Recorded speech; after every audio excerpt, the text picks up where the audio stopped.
Allá al lado. Si no lo hiciste, voltea, salúdalo. Parece que todos nos conocemos, pero si no conocieras a tu hermano, pregúntale su nombre.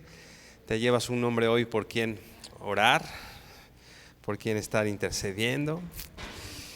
Y bueno, esta semana que termina, la mayoría de gente celebra o usa de pretexto esta cuestión de la Semana Santa para poder salir de vacaciones, tomar un descanso. Aún aquellos que dicen no creer en Dios usan esto para no ir a trabajar, etcétera. Pero es importante que nosotros podamos considerar y poder tomar esta oportunidad como eso, como un tiempo para recordar a Jesús. Podemos hacerlo todo el tiempo, ¿no? Definitivamente no es que nos tengamos que esperar a Semana Santa para recordarlo. Es algo que podemos recordar todos los días, pero usemos esta fecha, usemos este pretexto para poder recordar a Jesús, su obra, su muerte, su crucifixión y por supuesto lo que hoy el mundo celebra, que es la resurrección de nuestro Señor. Porque sabes qué, hermano, tenemos buenas noticias. El Señor resucitó.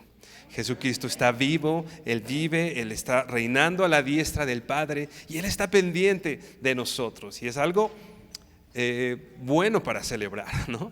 Es algo bueno para traer paz a nuestro corazón, felicidad a nuestro corazón. Jesús está vivo. Jesús está vivo.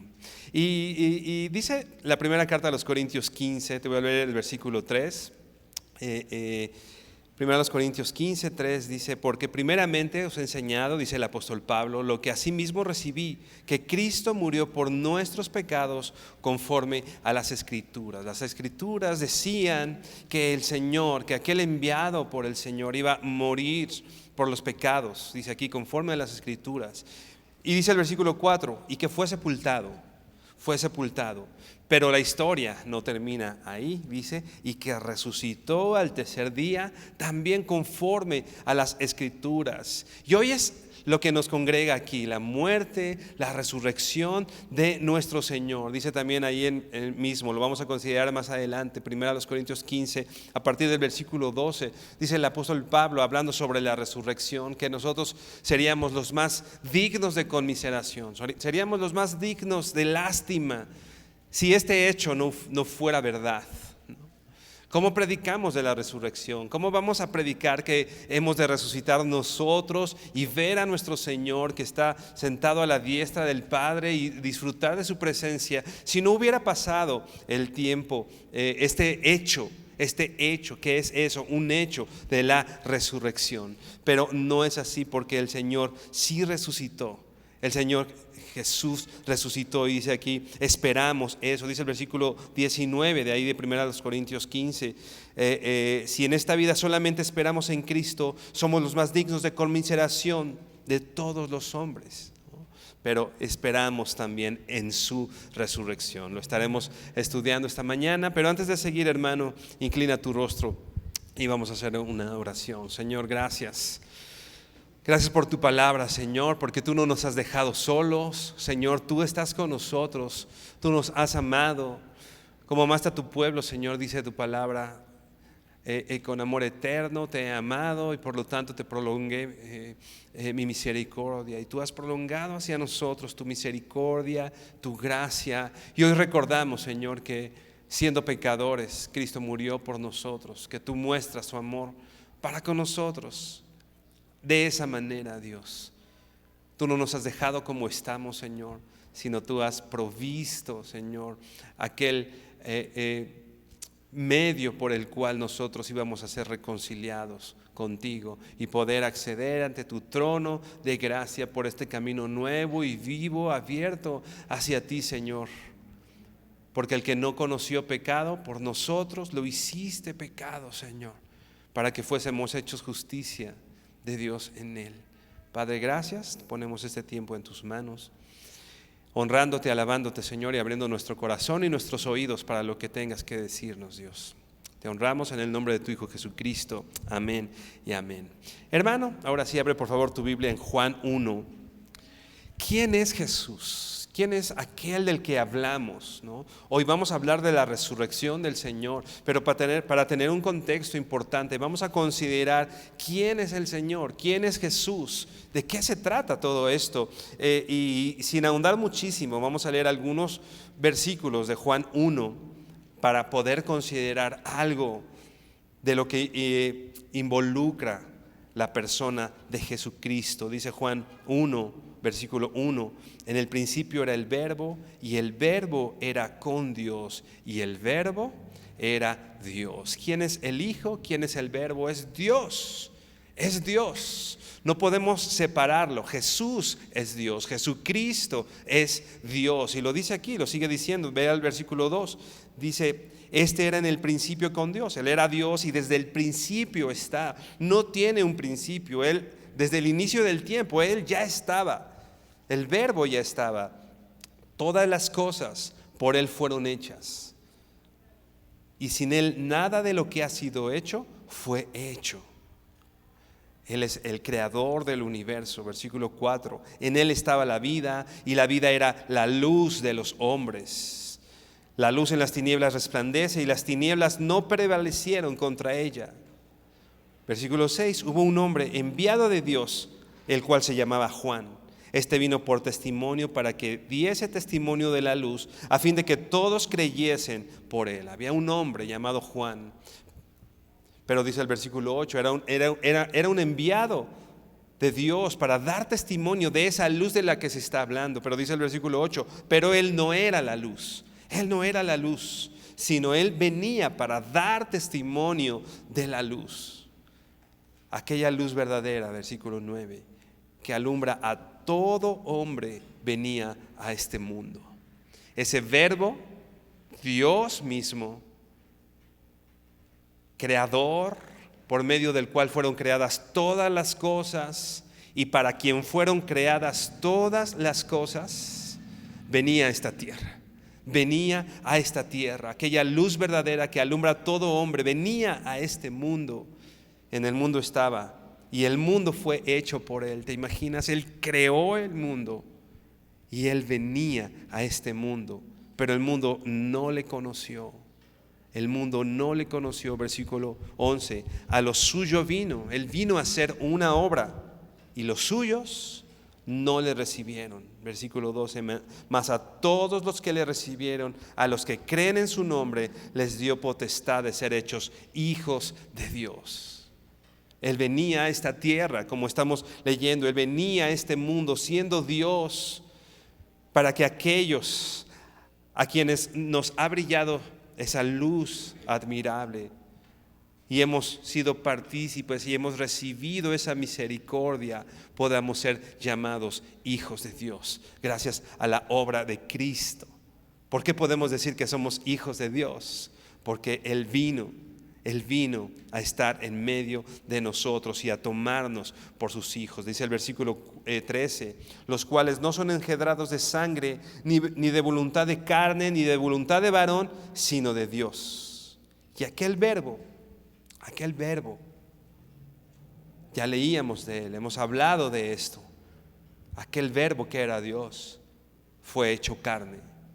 A mí este suceso se me hace de los más dramáticos. ¿Te imaginas Dios, creador del cielo y de la tierra, de pronto venir como un bebé? A un bebé hay que atenderlo. Un bebé está a disposición de lo que alguien haga de él. No puede comer por sí mismo, no puede cambiarse el pañal por sí solo. Es alguien totalmente dependiente. ¿Te imaginas Dios tomando forma de un bebé, poniéndose a expensas de alguien más? Y aquel verbo fue hecho carne y habitó entre nosotros y puso su tabernáculo, puso su habitación, puso su tienda, que literalmente quiere decir habitó entre nosotros, y vimos su gloria como la del unigénito del Padre, lleno de gracia y de verdad. Juan dio testimonio de él y clamó diciendo: este es de quien yo decía, el que viene después de mí es antes de mí, porque era primero que yo.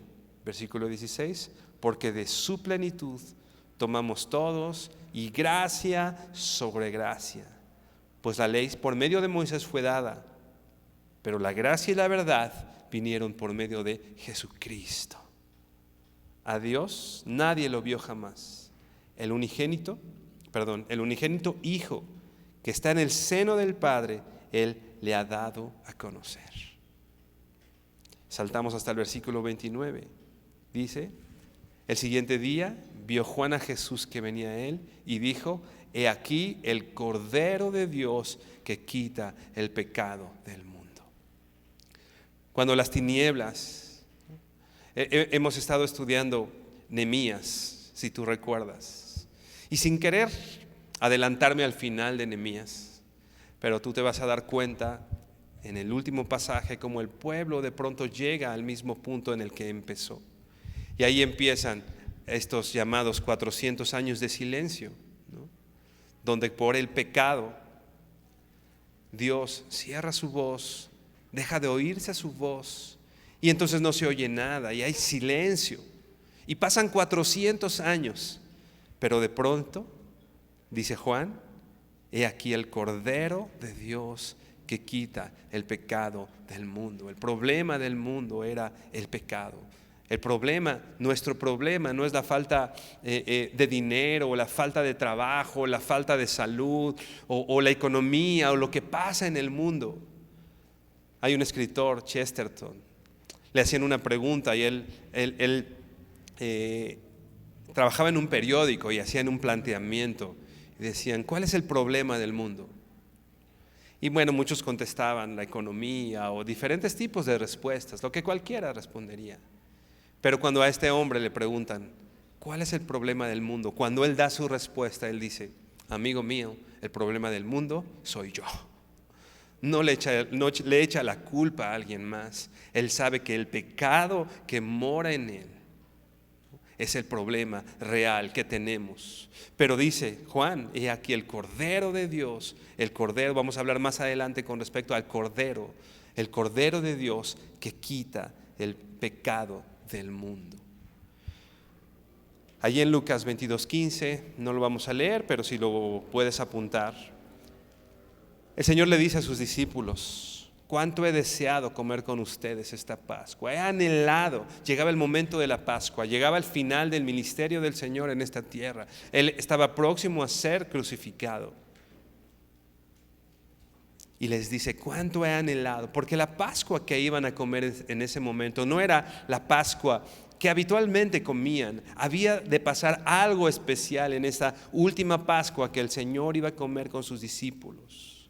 Recuerda, la Pascua era este símbolo de liberación, esta señal de redención que significaba que Israel había sido librado de Egipto. Si tú recuerdas, cuando estaban en esclavitud, las 10 plagas, después el Señor los ha de librar a través de este juicio, el ángel de la muerte que iba a pasar y matar a todos los primogénitos. Pero el Señor les dice: pongan al cordero, maten un cordero y coman su carne, y después con su sangre marquen los dinteles de sus puertas. Entonces el pueblo iba a ser librado de Dios mismo, de la ira de Dios, de la justicia de Dios.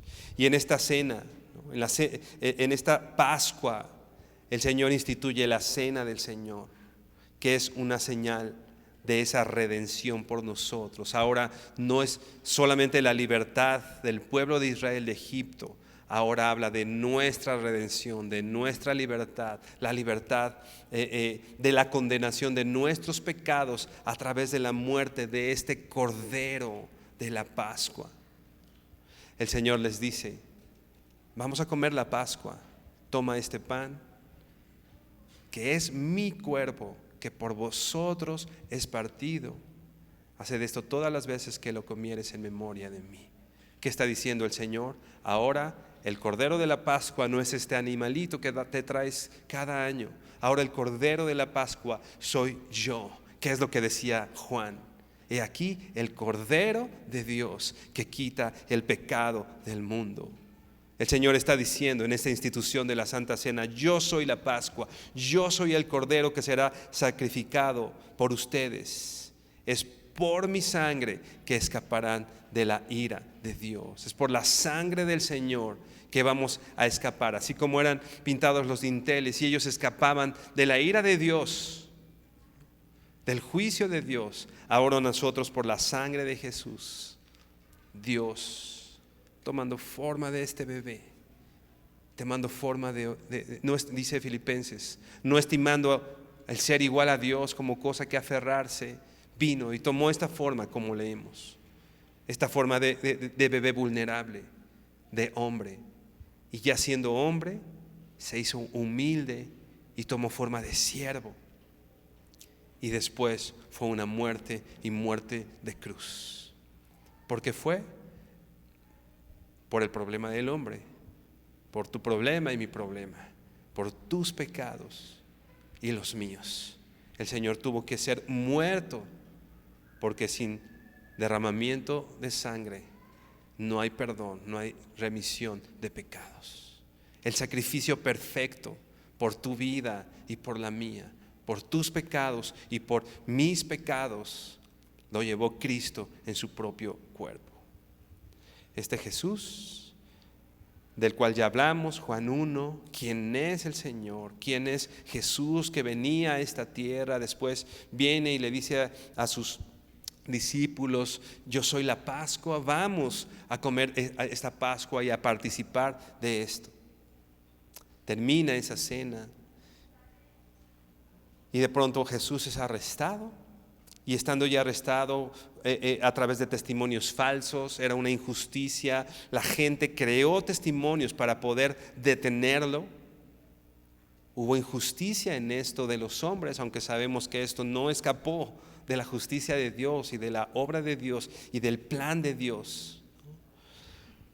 Los soldados habían hecho una corona de espinas, se la pusieron, se burlaban del Señor, le daban bofetadas. Este Dios por el cual la tierra y todo fue creado, el Verbo, este Dios encarnado, este Dios que venía a alumbrar a los hombres, lleno de gracia y de verdad, para que nosotros fuéramos salvos, de pronto es abofeteado, golpeado. Los soldados habían hecho una corona, los soldados aventaron sus vestiduras para hacer en este tono de burla, ¿no?, una rifa con sus ropas. Los religiosos gritaban: crucifícale. Los religiosos gritaban y pedían que Jesús fuera crucificado. Pilato, el gobernador, le azotaba. Enviaba gente que lo azotara para ver si esto calmaba a la gente. A Pilato no le interesaba lo que pasaba con el Señor. A él le interesaba quedar bien con la gente. Y como venía esta turba, decía: vamos a golpearlo para ver si esto calma a la gente, a la multitud. Sacando a Jesús le decía: lo he sacado para que entiendas que no encuentro culpa en este hombre, decía Pilato. Aquí está su rey. ¿A su rey he de crucificar?, preguntaba Pilato al pueblo de Israel. Este es su rey, lo voy a crucificar. Y el pueblo de Dios a lo suyo vino, y los suyos respondían: no tenemos más rey que César. ¿Te imaginas esto? Los suyos decían: no tenemos más rey que César. Decían: nosotros tenemos nuestra ley, y según nuestra ley este hombre debe morir, porque se hizo a sí mismo como Dios. Pilato, como decíamos, tenía miedo y quería agradar a la gente, y temía más a la gente que a Dios mismo. Entonces se los entregó para que fuera crucificado. Juan 19:17, abre tu Biblia, Juan 19:17.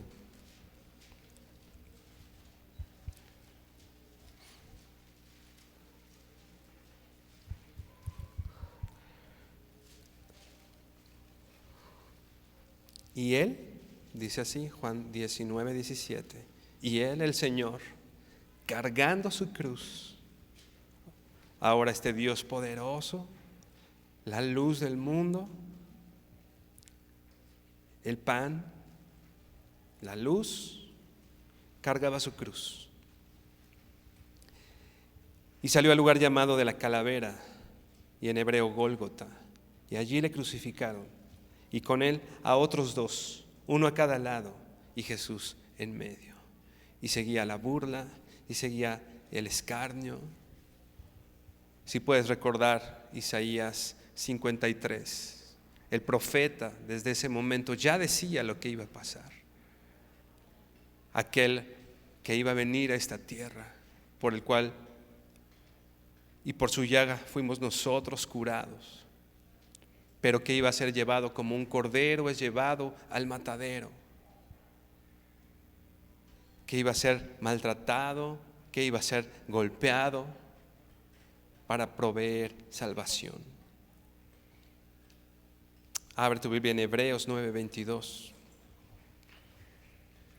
Era necesario que el Señor muriera.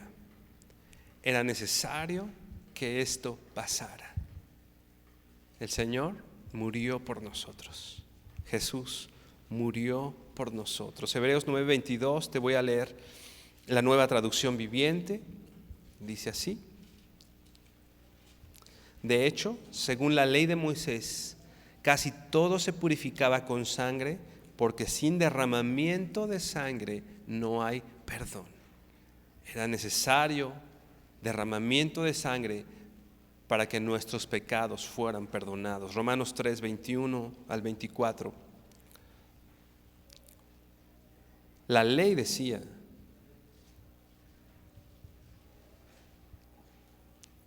que casi todo se purifica con sangre, porque si sin derramamiento de sangre no hay perdón. Y ahora Romanos 3:21 dice: pero ahora, aparte de la ley, se ha manifestado la justicia de Dios, testificada por la ley. ¿Te das cuenta? La ley daba testimonio de lo que iba a pasar, y por los profetas. La justicia de Dios por medio de la fe en Jesucristo para todos los que creen en Él, porque no hay diferencia, por cuanto todos pecaron y están destituidos de la gloria de Dios, siendo justificados gratuitamente por su gracia mediante la redención que es en Cristo Jesús.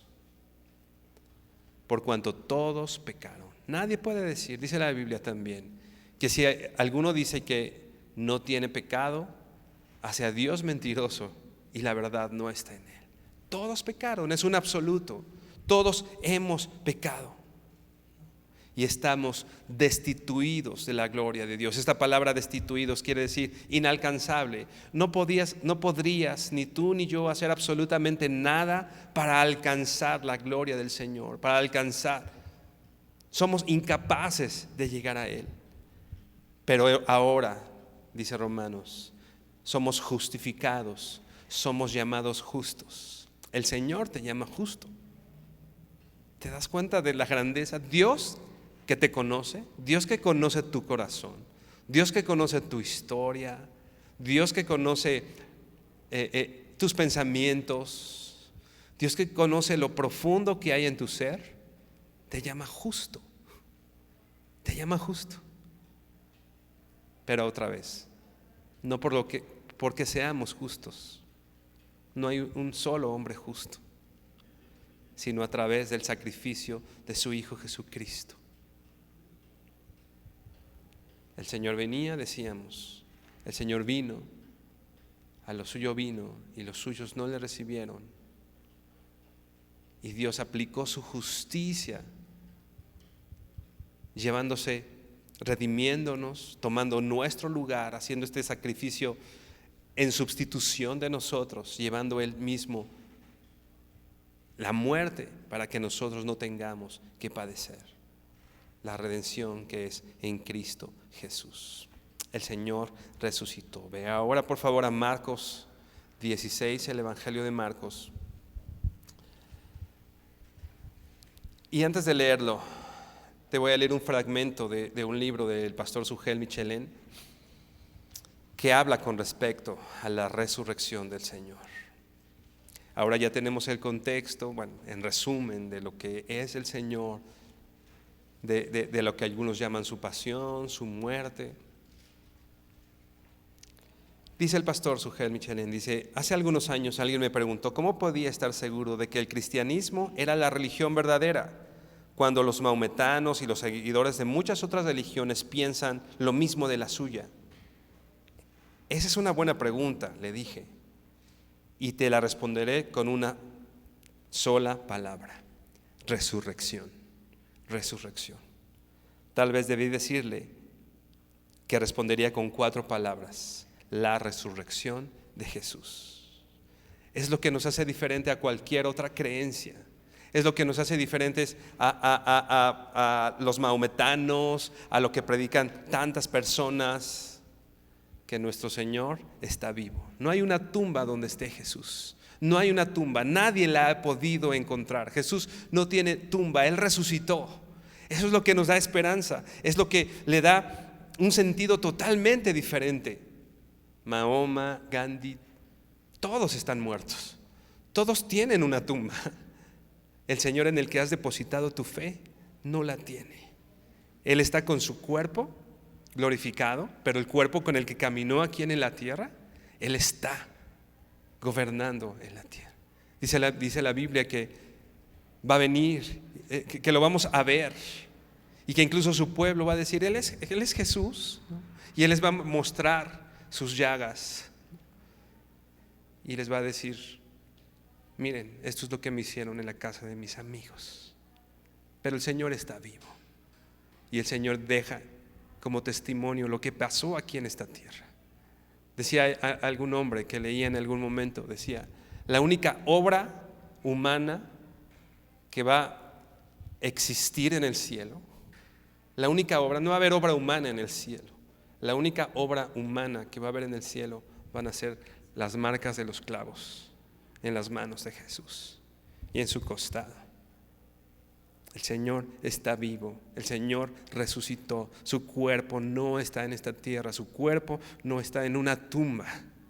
Nuestro Señor está vivo. Ahora sí, vamos por favor a Marcos 16. Todos los evangelios hablan de la resurrección. Hay algunos evangelios que hablan de una cosa y otros la omiten, etcétera. Pero algo que sí o sí habla en los evangelios es de la resurrección del Señor. Es algo que sí es común en todos ellos. Algo importante a considerar en esto es que si bien todos los evangelios hablan del hecho de la resurrección, ninguno detalla cómo fue en sí el momento en el que el Señor resucitó. ¿No? Estaba el Señor en la tumba, ¿qué pasó? ¿Cómo fue? ¿Que se quitó el sudario? ¿Qué pasó? Ninguno de ellos se atreve a decirlo porque finalmente ellos no fueron testigos de eso. Ellos fueron testigos presenciales de la tumba vacía, pero no del momento. O sea, ellos no trataron de describir algo que no habían visto, ¿no? Y eso hace fidedigno el relato, ¿no? Ellos no están inventando nada. ¿No vieron algo? No lo están poniendo. ¿No vieron tal cual a Jesús levantarse? No ponen tal cual ese relato, pero ponen de lo que fueron tal cual testigos. Dice el versículo 1, Marcos 16, y cuando pasó el día de reposo, María Magdalena, María la madre de Jacobo y Salomé compraron especias aromáticas para ir a ungirle. Y muy de mañana, el primer día de la semana, vinieron al sepulcro ya salido el sol. Ellas fueron muy temprano en la mañana, había terminado el día de reposo. Y solamente dice aquí que se esperaron para comprar especies aromáticas, ¿no? Esto no era como los egipcios, por ejemplo, que embalsamaban, ¿no? Como para momificar el cuerpo, sino más bien las mujeres buscaban encontrar a su Señor muerto. Y después de varios días, lo natural es que despidiera mal olor. Ellas no esperaban. Esto también hace fidedigno el relato. Ellas no dicen que va llegando y no llevan nada porque saben que alguien se robó el cuerpo, que no está ahí. Ellas esperaban ver al cuerpo del Señor y esperaban incluso encontrar al cuerpo del Señor con rastros ya de descomposición. No era un plan de robarse el cuerpo, porque ni siquiera a estas mujeres o a los discípulos les pasaba por aquí lo que el Señor les había dicho. Ellas llegaban y querían servir a su maestro. Querían por última vez servir a su maestro. No podían esperar la ocasión para servirle por última vez. Es algo importante. Ellas no se fueron por el camino fácil. Ellas no pensaron, tal vez no es la voluntad del Señor que vayamos, ¿no? Piensa lo que estaban viviendo estas mujeres. Acababan de crucificar al Señor, acababan de hacerle un juicio falso. Su maestro, su esperanza, su fe, con quienes habían estado, había sido crucificado. Lo más fácil probablemente sería con miedo, tener miedo. Días antes estaban Pedro negando al Señor, ¿no? Tenía miedo, porque si al Señor lo apresaron era algo que a él probablemente también podría estarle pasando. Las mujeres, no voy a decir, no sabemos, no es algo que diga la Biblia, pero no sabemos con ese miedo o qué era exactamente lo que pasaba en su corazón, pero de hecho había un riesgo. Pero con todo y el riesgo, estas mujeres fueron, compraron y buscaban servir a su maestro. Estas mujeres amaban al Señor cuando no era emocionante hacerlo. Estas mujeres amaron al Señor cuando no era fácil hacerlo. Ellas pensaban que ya olía mal. Es fácil pensar en servir al Señor o ir a la iglesia cuando todo es sencillo, ¿no?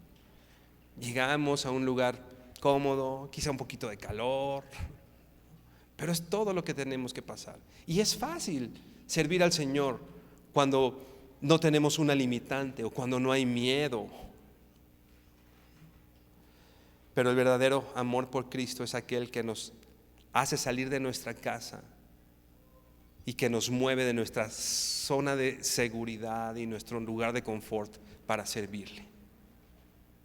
Esas mujeres habían estado con el Señor y sobreponiéndose al miedo, sobreponiéndose al temor, sobreponiéndose a la situación difícil para servir al Señor, buscaron hacerlo. Más adelante lo veremos, pero la Biblia dice que el amor del Señor nos constriñe. Esta palabra constreñir, que literalmente es así como que nos aplasta, como que nos abraza, nos impulsa. Lo que el Señor ha hecho por nosotros nos impulsa a servirle, nos impulsa a incluso pasar el riesgo, nos impulsa incluso a renunciar a otras cosas con tal de servir a nuestro Señor, con tal de servir a nuestro Maestro. Así que pensemos en esto, considerando la muerte del Señor. Aquí estas personas, estas mujeres, hasta este momento no sabían que había resucitado. Ellas solo recordaban a su Maestro ser crucificado. Y viendo su amor, y viendo lo que su Maestro había hecho por ellas, fueron impulsadas al primer día de la semana, aún de madrugada, muy tempranito, ir a comprar estas especies para ir a servir a su Señor. Pero dice el versículo 3, seguimos ahí en Marcos 16, versículo 3. Pero decían entre sí: ¿quién nos removerá la piedra de la entrada del sepulcro? Ellas sabían que esta piedra era totalmente improbable que ellas pudieran removerla. No podían hacerlo por el peso. Había muchos soldados que habían ubicado esa piedra porque ellos sabían, ¿no? Ellos sí pensaban que podría haber un atentado en este sentido de sus discípulos tratando de robarse al cuerpo.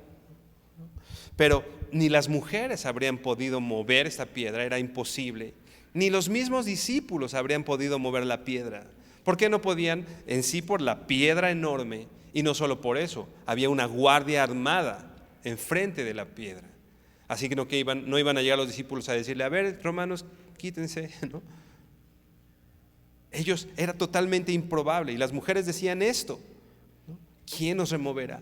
Y era algo que se oponía a lo que ellas pensaban hacer. Ellas querían ungir a su Maestro y había una piedra enorme que se los impedía, pero con todo salieron de sus casas y fueron a servir a su Maestro. Pero ¿sabes qué? Algo importante, la piedra fue removida. Más adelante nosotros podemos ver en el relato que el Señor se presenta ya resucitado, se presenta con sus discípulos y atraviesa una puerta. ¿Te acuerdas? Cuando están los discípulos en el aposento alto, Él no necesita que le abran la puerta para entrar porque tiene un cuerpo glorificado. ¿Por qué fue necesario entonces que el ángel quitara esa piedra? Si el Señor hubiera podido salir sin necesidad de esto, y que hubiera un terremoto, que hubiera todo esto. Esta tierra fue removida, lo vamos a ver más adelante, por un ángel enviado por el Señor. Algo importante considerar es: esta piedra no fue removida, dice un autor, esta piedra no fue removida para que Jesús pudiera salir. Como ya vimos, Él podría haber salido sin necesidad de quitar la piedra. Esta piedra no fue removida para que Jesús pudiera salir, sino para que el mundo pudiera entrar y comprobar que estaba vacía. ¿Para qué fue removida? Para que las mujeres pudieran entrar y ser testigos que su Maestro no estaba ahí, para que pudieran verlo. Mateo 28 dice que hubo un gran terremoto, los soldados salieron dejando la tumba vacía, removida la piedra, y esa tumba vacía hoy es un testimonio irrefutable de la veracidad del Evangelio. En esa tumba no está el Señor y todos pudieron verlo. Y los soldados salieron huyendo y las mujeres pudieron darse cuenta que el maestro no estaba ahí. ¿Sabes qué, hermano? Esa tumba sigue ahí. Esa tumba está ahí. Y hay gente que va, y hay gente que tiene la posibilidad de ir y verla. Pero ¿sabes qué? Aunque la tumba sigue estando ahí, nuestro Señor no está ahí. Él resucitó. Dice el versículo 4: pero cuando miraron, vieron removida la piedra, que era muy grande. Y cuando entraron al sepulcro, repito, la piedra no fue removida para que Jesús saliera, más bien fue removida para que estas mujeres entraran. Y cuando entraron en el sepulcro, vieron un joven sentado al lado derecho, cubierto de una larga ropa blanca, y se espantaron. Probablemente era aquel ángel que removió y que hizo el terremoto y que causó todo esto, ¿no? Y dice el versículo 6: mas él les dijo: no os asustéis. Buscas a Jesús Nazareno, el que fue crucificado. Ha resucitado, no está aquí. Mirad el lugar en donde le pusieron. No te asustes, no te asustes, les dice el ángel. No hay una razón de asustarte en esto. Solo hay una razón de gozo y alegría. Hay buenas nuevas. Hay buenas nuevas. ¿Cuáles son esas buenas nuevas? ¿Buscas a Jesús? ¿Buscas a Jesús? Le dice el ángel a las mujeres. ¿Buscas a Jesús Nazareno? Esta expresión Jesús Nazareno era una expresión porque era una expresión más bien como de oprobio. No era bien visto a la gente de Nazaret. Y no era bien vista, obviamente, a la gente crucificada, porque normalmente los crucificados habían sido asesinos, habían sido gente que merecía la muerte de acuerdo a las leyes. Pero ¿sabes qué? El ángel no tiene problema con usar estos títulos para el Señor, sino más bien los usa para que haya este contraste. Este hombre, Jesús de Nazaret, ¿no?, crucificado, en vergüenza y oprobio, este mismo Señor que tú viste andar por la tierra y ser muerto por los romanos, por estas lanzas, por estos clavos, ha resucitado, está vivo y es plenamente hombre y es plenamente Dios, y Él gobierna. Y a través de su resurrección sabemos que Dios aceptó ese sacrificio en lugar de nosotros. A través de esa resurrección, la resurrección es el testimonio de que el Padre dice: sí, se aplicó justicia, sí, todo, como el mismo Señor decía, todo está terminado. Y ahora el Señor, dice Filipenses, le dio un nombre que es sobre todo nombre, para que delante de nuestro Señor se doble toda rodilla y toda lengua confiese que Jesucristo es el Señor. No está aquí, dice, no está aquí. Puedes ver, sean testigos, les dice el ángel a las mujeres, no está aquí. Mira el lugar donde lo pusieron. Ve, sé testigos. Algo que se puede aprender por experiencia, ya no solo por el testimonio del ángel, sino algo que ve con tus ojos, comprueba. Y ahora nosotros hablamos no solo de lo que alguien nos contó, no solo hablamos lo que alguien nos dijo, dice el apóstol Juan, dice el apóstol Pablo, de lo que hemos visto y oído tocante al verbo de vida. De esto hablamos. Tú has sido testigo de tu vida transformada, tú has sido testigo de la obra de Dios, tú has sido testigo del milagro del Señor en tu vida, este milagro de regeneración. No quiero decir necesariamente milagros como a veces los entendemos, salud o un hombre que estaba muerto y de pronto vive, sino ese milagro de regeneración en tu vida.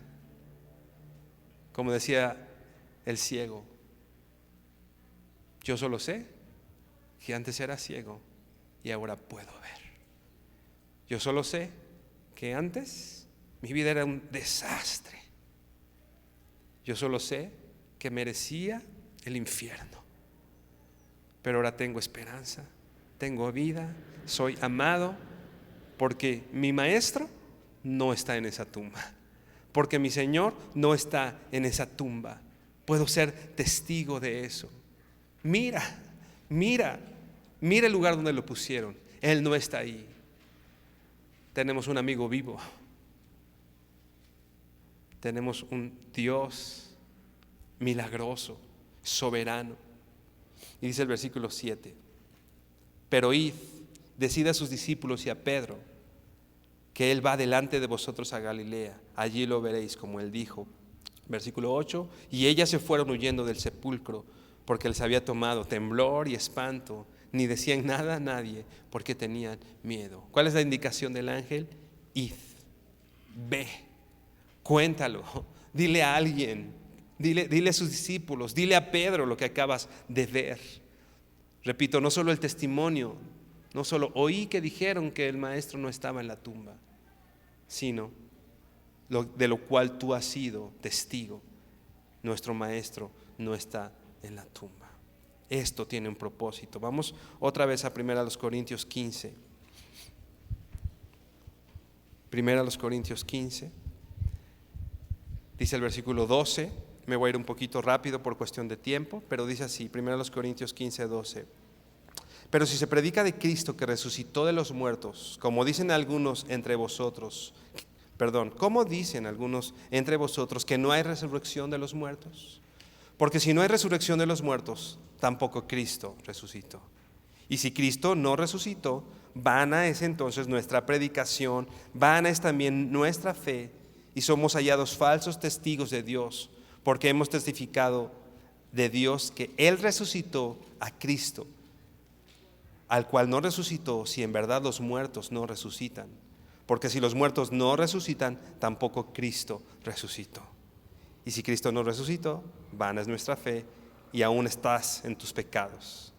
Versículo 18. Entonces también los que durmieron en Cristo perecieron. Entonces aquellos los que se murieron, pues ya, se murieron, ya. Versículo 19. Si en esta vida solamente esperamos en Cristo, somos los más dignos de conmiseración de todos los hombres. Pero dice el versículo 20, lo cierto, no hay duda, hay una verdad que hoy creemos, que hoy sabemos. Versículo 20, lo cierto es que Cristo sí resucitó de los muertos. El Señor sí resucitó de los muertos. Dice la nueva traducción viviente, te estoy leyendo en el versículo 20. Él es el primer fruto de una gran cosecha, el primero de todos los que murieron. Porque si el Señor resucitó, es el primero.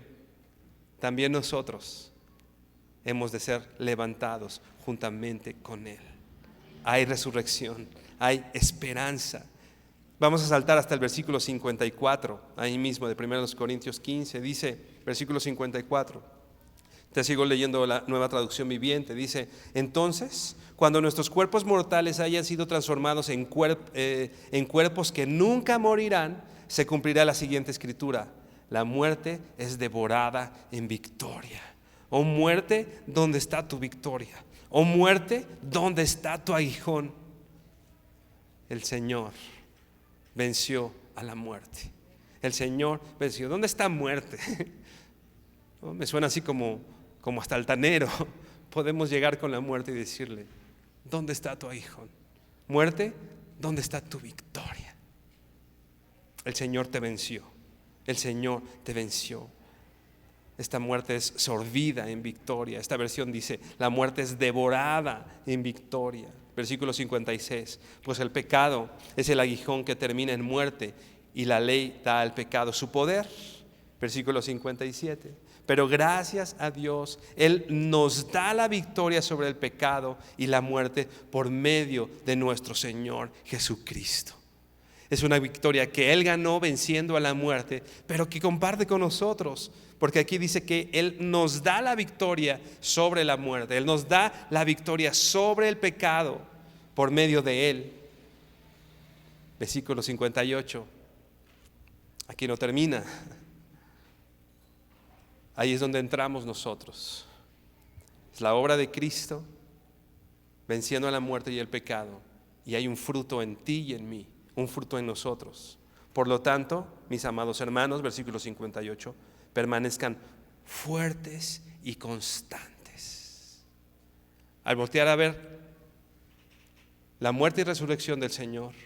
Ahora nosotros, hermano, permanece fuerte. Diga el débil, fuerte soy. Esto nos trae esperanza. Hermano, no desistas. Hermano, no te des por vencido. El Señor venció a la muerte. Por lo tanto, permanece fuerte, permanece constante. Sigue diciendo el texto, trabajen siempre para el Señor con entusiasmo, porque ustedes saben que nada de lo que hacen para el Señor es inútil. Nada de lo que hagamos para el Señor es en vano. ¿Quién nos va a abrir la piedra? Vamos a encontrar tiendas abiertas para ir a ungirle. No nos matarán y nos llevarán presos antes de llegar siquiera al sepulcro. Nada de lo que hagas en el Señor o para el Señor es en vano. Mis hermanos servidores, nada de lo que haces para el Señor es en vano. El Señor no se queda con nada.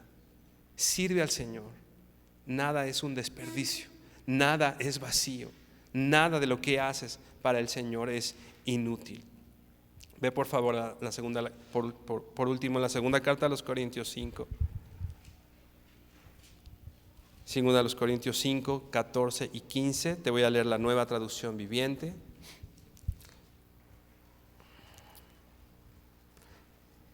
Dice así: sea de una forma u otra, el amor de Cristo nos controla. La Reina Valera dice nos constriñe, que podemos traducir de esta manera, nos impulsa. El amor del Señor es un motor. El amor del Señor, la obra de Cristo, como decíamos, la victoria de Cristo sobre el pecado y la muerte nos hace permanecer fuertes y constantes. El amor del Señor nos da un impulso, nos lleva a hacer algo, ya que creemos que Cristo murió por todos. También creemos que todos hemos muerto a nuestra vida antigua. Versículo 15: Él murió por todos para que los que reciben la nueva vida en Cristo ya no vivan para sí mismos, más bien vivan para Cristo, quien murió y resucitó por ellos. Ahora en nosotros, ¿cuál es nuestro papel en esto? El Señor murió por ti. Hazlo personal. El Señor murió por cada uno de nosotros. El Señor murió por ti para que, habiendo recibido esta nueva vida en Cristo, ya no vivas para ti. Ya no se trata de ti tu vida, ¿te das cuenta? Ya no se trata de tu tiempo, mis sueños, mi. El Señor murió por ti para que, una vez recibiendo esta nueva vida en Cristo, ya no vivas para ti mismo. Más bien ahora vivimos para Cristo, aquel que murió y resucitó por nosotros. Ahora nuestra vida tiene un sentido diferente. Ahora nuestra vida tiene un propósito diferente. Vivir para aquel que murió por nosotros. Vivir para aquel que entregó su vida. Morir para aquel que, siendo Dios, se humilló hasta la muerte y muerte de cruz. ¿No amerita eso?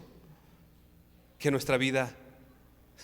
Una vez yo estaba platicando con una niña, una amiguita que tendría como unos 6 años, y ella tenía me dijo que estaba juntando dinero para comprarse un juguete, y le dije, ¿cuánto te hace falta? No sé, eso tiene muchos años. Me dijo unos pesos, 5 pesos, y yo traía 5 pesos y le dije, ten 5 pesos. Y ella traía en su bolsita, porque a los 6 años ya usaba bolso, y sacó unos tazos de esos que salen en las papas, y era todo lo que tenía, y lo saqué y me dice, ¿qué te doy? ¿Qué te doy? Yo, no me des nada. ¿Qué te doy? Y me dio, y bueno, acepté los tazos, pero la actitud de esta niña es, Señor, moriste por mí. ¿Qué te doy, Señor? ¿Qué te doy? ¿Mi vida? ¿Qué te doy, Señor? ¿Mi tiempo? ¿Qué te doy? ¿Qué sería suficiente? ¿Sabes qué, hermano? Nada de lo que hagamos va a ser suficiente. Nada de lo que hagas va a ser más grande que lo que el Señor hizo por ti. Nada, nada en absoluto. Dice el profeta Isaías: no existe en todo Líbano una cantidad de madera suficiente para hacer un sacrificio digno a nuestro Señor. Nada de lo que hagamos es lo suficiente digno, no es suficiente para nuestro Señor. Pero no lo hacemos porque sea suficiente, lo hacemos porque Él es digno. Lo hacemos en respuesta a su amor. Y ahora respondemos nosotros con nuestra vida a aquel que murió, pero lo hacemos con esperanza, porque también resucitó. Poquito después, el Señor llama a sus discípulos y les dice: toda autoridad me es dada. Por tanto, id y haced discípulos a todas las naciones, bautizándolos en el nombre del Padre, del Hijo y el Espíritu Santo, enseñándoles todas las cosas que yo les he enseñado. Y ahora, aquellos discípulos temerosos, aquellos discípulos con miedo, se levantaron y hablaron delante de las autoridades romanas, judías, y fueron dispersos por todo el mundo, levantando su voz por aquel que murió y resucitó por ellos. Hermano, hagamos discípulos. El ángel le decía a las mujeres: ve y dilo. Hermano, ve y dilo, ve y dilo, ve y di lo que el Señor ha hecho en tu vida. Ve y dile a la gente que el Señor está vivo, que el Señor resucitó, que hoy hay oportunidad. Si tu hermano o amigo que vienes por primera vez y no has escuchado este mensaje, la Biblia dice: busca al Señor mientras pueda ser hallado. ¿Sabes qué? Hoy puede ser hallado. Hoy puedes encontrar este relato increíble porque lo es. ¿Qué es increíble? Que tú, en la condición que estás de pecado, porque ya decíamos lo que dice la Biblia, por cuanto todos pecamos, tú estás en condición de pecado y la paga del pecado es muerte, pero la dádiva de Dios es vida eterna para si hoy crees en Él. Porque Dios muestra su amor para con nosotros en que, siendo aún pecadores, en la condición en la que estás, Cristo murió por ti. Y Él puede llamarte justo. Y Él puede hacerte su hijo, no por tus méritos, sino por los méritos de la muerte de nuestro Señor en la cruz y la esperanza en la resurrección. Así que el Señor hoy se acerca a ti. Así que el Señor hoy, a través de su palabra, muestra su propósito para tu vida. Busca al Señor mientras pueda ser hallado. Por favor, hermano, inclina tu rostro.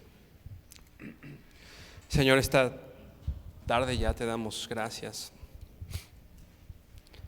por estas cosas que, Señor, nos resultan totalmente increíbles, impensables. ¿Cómo es que este amor tuyo, Señor, ha hecho, Padre, que yo, siendo pecador, porque, Señor, yo no puedo engañarte. Tú conoces mis pecados, tú conoces mis pensamientos. No podría ni siquiera pretender engañarte, Señor. ¿Cómo es posible, Señor? ¿Cómo es posible que en mis pecados tú me visitaste y a través de la muerte de tu Hijo Jesucristo hiciste justicia? Porque sin derramamiento de sangre no hay perdón. Y me diste la provisión de ese perdón a mí, inmerecidor, indigno. Pero hoy, perdonado, santo y justo por la obra de tu Hijo Jesucristo. Por tanto, Señor, hoy quiero cumplir el llamado que tú me has dado de hacer discípulos. Esta gran comisión que tú nos has encargado como discípulos, como iglesia, Señor, de ir y hacer discípulos a todas las naciones, de mostrar quién eres tú, de mostrar, Señor, que en ti hay perdón de pecados. Este ministerio que tenemos todos los que estamos aquí, Dios, el ministerio de la reconciliación, de ir y decirle al mundo que tú, Señor, estabas en Cristo, reconciliándolos contigo, no tomando en cuenta sus pecados. Permítenos abrir nuestra voz, Señor, para no hablar de nosotros, para no hablar de incluso ya de nuestras necesidades o de aquellas cosas que no traerán mayor fruto, Señor. Permítenos abrir nuestra voz, Señor, y usa nuestra voz para predicar de ti, Señor, de esta obra preciosa de gracia, Señor. Abre la voz, Señor, de mis hermanos que están aquí hoy, Dios. Abre su voz. Tú le decías, Señor, a tus discípulos, no se preocupen cuando sean enfrentados a las autoridades, no se preocupen de aquello que tengan que decir, no se preocupen porque yo voy a poner la palabra en ustedes. Señor, pon hoy tu palabra en mis hermanos, porque la necesitamos. Necesitamos tu palabra en nuestras bocas para hablar de aquellas cosas que tú has hecho, para hablar de quién eres tú, Señor. Glorifícate, Señor, exáltate. Toda la gloria, Señor, es para ti. No hay un nombre, no hay otro nombre, Señor, en el que podamos ser salvos. Solamente tú, Señor. Y este nombre es sobre todo nombre. Y delante de ti, Señor, doblamos nuestras rodillas, Señor, y confesamos: Jesucristo es el Señor, es el Rey de reyes y Señor de señores, y está vivo hoy. Te honramos, Padre, y bendecimos en el nombre de Jesús. Amén y amén. Hermano, que el Señor te bendiga. Vida nueva para el mundo.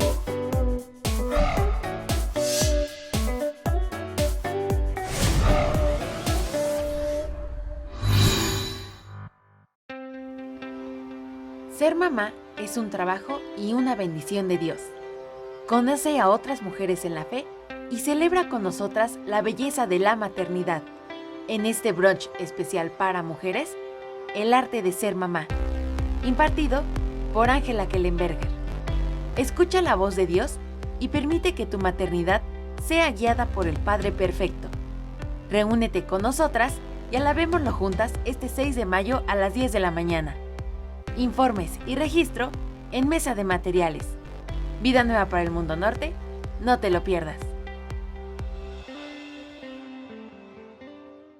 Bueno, tenemos muy buenas noticias porque ya están abiertas las inscripciones para este seminario del 2022. No solamente se va a limitar a matrimonios, sentimos en el corazón que es un tiempo de fortalecer familias. Yo creo que este año 2022 va a ser un año muy especial, por lo cual no te lo puedes perder. Los esperamos porque va a ser verdaderamente algo muy especial, sobre todas las cosas, porque ahora es para toda la familia. Los esperamos.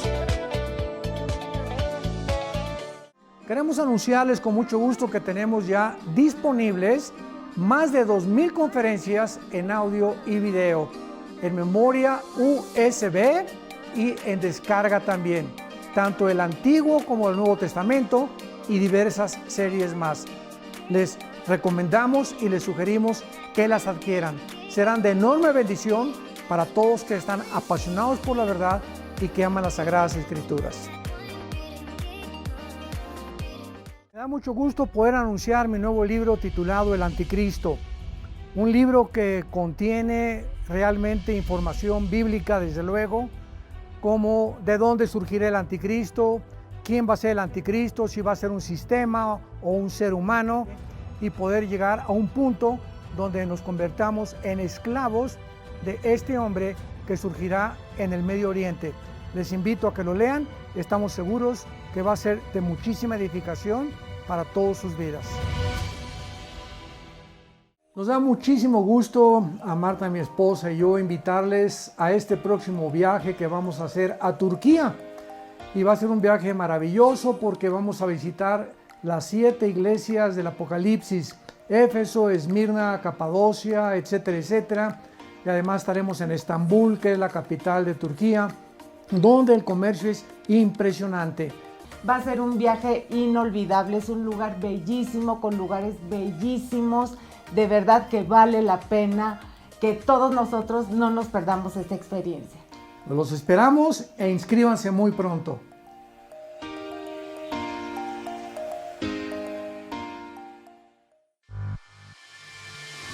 Vida nueva para el mundo.